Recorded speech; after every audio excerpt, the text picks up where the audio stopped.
बच्चों, आज अपन बात करते हैं मांग के नियम के अपवाद की।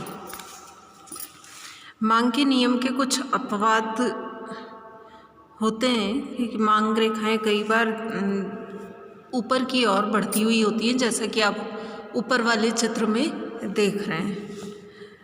हालांकि अधिक मूल्य पर मांग कम और कम मूल्य पर मांग अधिक होने का मांग का नियम सर्वव्यापी है, लेकिन कई दशाओं में ये नियम लागू नहीं होता है। ऐसी दशाओं में ऊंचे मूल्यों पर भी मांग अधिक और नीचे मूल्यों पर भी मांग कम हो सकती है। इस प्रकार मांग का जो वक्र बनेगा उसका ढाल बाएं से दाएं ऊपर की ओर उठता हुआ होगा, जैसा कि हम इस डायग्राम में भी देख रहे हैं कि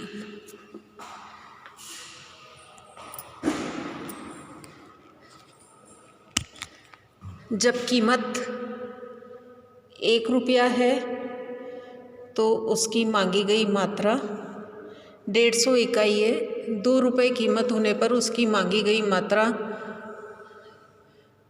350 इकाई है।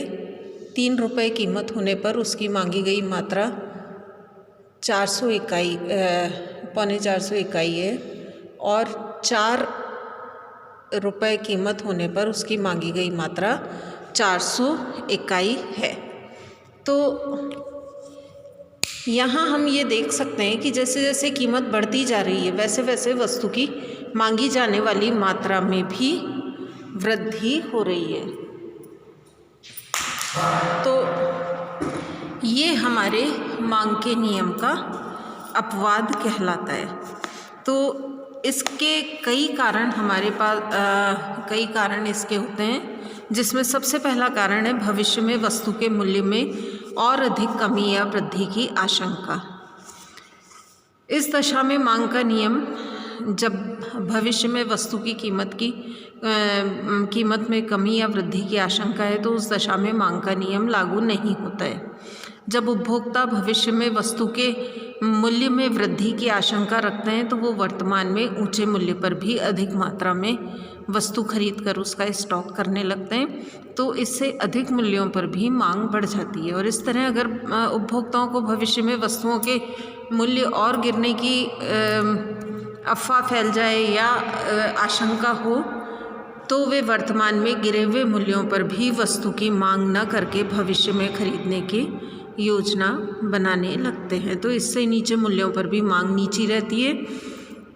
जैसा कि युद्ध काल में होता है कि तेजी के समय वस्तुओं के मूल्य अधिक होने पर भी वस्तुओं की मांग बढ़ जाती है और मंदी काल में नीचे मूल्यों पर भी मांग तेजी से घटने लगती है। तो ऐसी दशा में मांग वक्र के भी नीचे से ऊपर की ओर उठता हुआ होता है, जैसा कि हम इस डायग्राम में देख रहे हैं।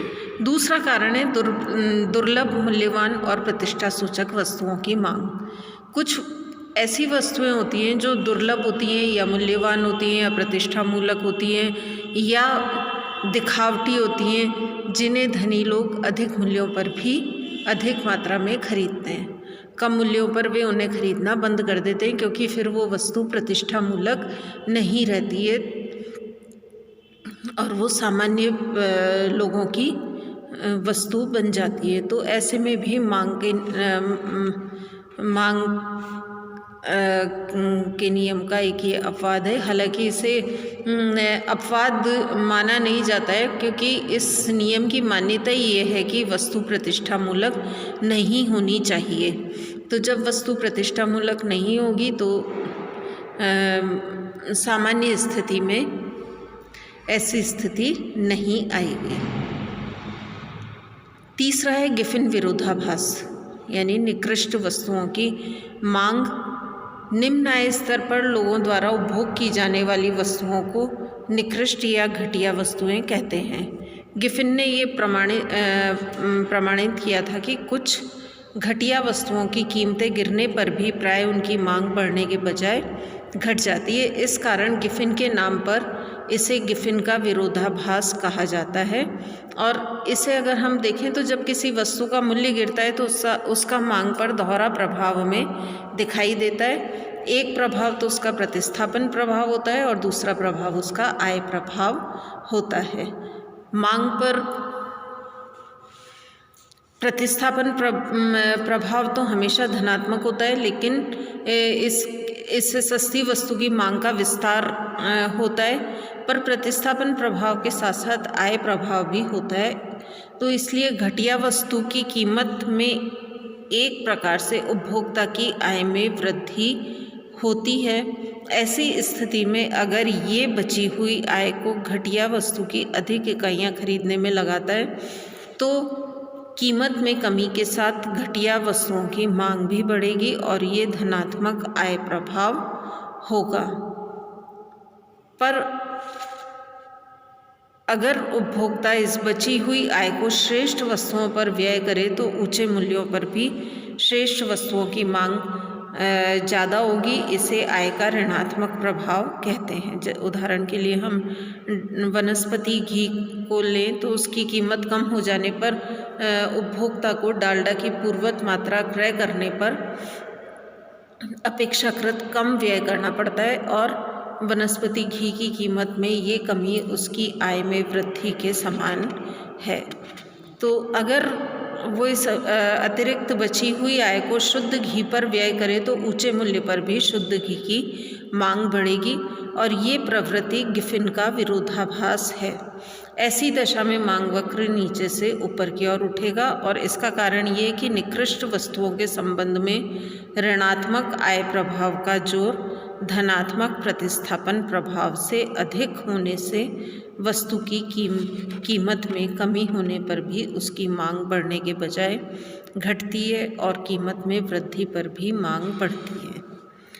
चौथा कारण है अज्ञानता या भ्रम की स्थिति। कभी कभी उपभोक्ता केवल अज्ञानता के कारण वस्तुओं को निकृष्ट, कम गुण वाली और निम्न महत्व की समझकर उन्हें खरीदते नहीं हैं, बल्कि ऊंचे मूल्य वाली वस्तुओं को श्रेष्ठ, अधिक उत्तम या अधिक उपयोगी समझकर खरीदते हैं। ऐसी दशा में कम मूल्य पर भी वस्तु की कम मात्रा और दूसरे ऊंचे मूल्य पर भी वस्तु की अधिक मात्रा की खरीदी जाती है। इसमें भी मांग का नियम लागू नहीं होता है और मांग वक्र नीचे से दाईं ओर ऊपर की ओर बढ़ता है। प्रोफेसर बेनम ने इसका एक उदाहरण दिया था कि प्रथम महायुद्ध में तस्वीरों की एक पुस्तक प्रकाशित हुई थी जिसका मूल्य 10 शिलिंग रखा गया था और उसकी अधिक प्रतियां नहीं बिकी। पर युद्ध समाप्ति पर जब पुस्तक को दोबारा छापकर उसका मूल्य 3.5 पाउंड रखा गया तो उसकी असंख्य प्रतियां बिकी। तो ये अज्ञानता और भ्रमवश स्थिति उत्पन्न होती है।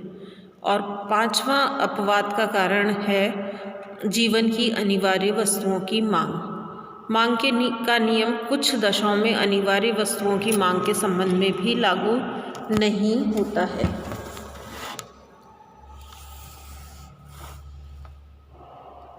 क्योंकि उपभोक्ता एक सीमा तक मूल्य बढ़ने पर भी उसकी आवश्यक मात्रा तो खरीदेगा ही और मूल्य नीचे गिर जाने पर भी एक सीमा के बाद बिल्कुल भी मांग में वृद्धि नहीं करे। जैसे नमक का मूल्य बढ़ने पर भी भोजन के लिए नमक की मांग नहीं घटेगी और एक निश्चित सीमा के बाद मूल्य कम होने पर भी अधिक नमक नहीं खरीदा जाएगा। तो ऐसी दशा में संभव है कि मांग वक्र नीचे से ऊपर की ओर उठता हुआ हो।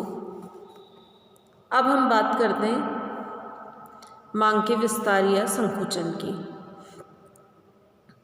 मांग में संकुचन या विस्तार केवल कीमतों में परिवर्तन के फलस्वरूप ही होते हैं। अन्य बातें समान रहने पर जब वस्तु की कीमत बढ़ जाने से उसकी मांग घट जाती है तो इसे मांग का संकुचन कहा जाता है और इसके विपरीत अगर उस वस्तु की कीमत घट जाने से उसकी मांग बढ़ जाती है तो उसे मांग का विस्तार कहा जाता है। ये नीचे वाला डायग्राम आप देख रहे हैं, मांग का विस्तार या संकुचन का डायग्राम। इसमें हमने OX एक्सिस के ऊपर वस्तु की मात्रा ली है और OY एक्सिस पर वस्तु की कीमत ली है।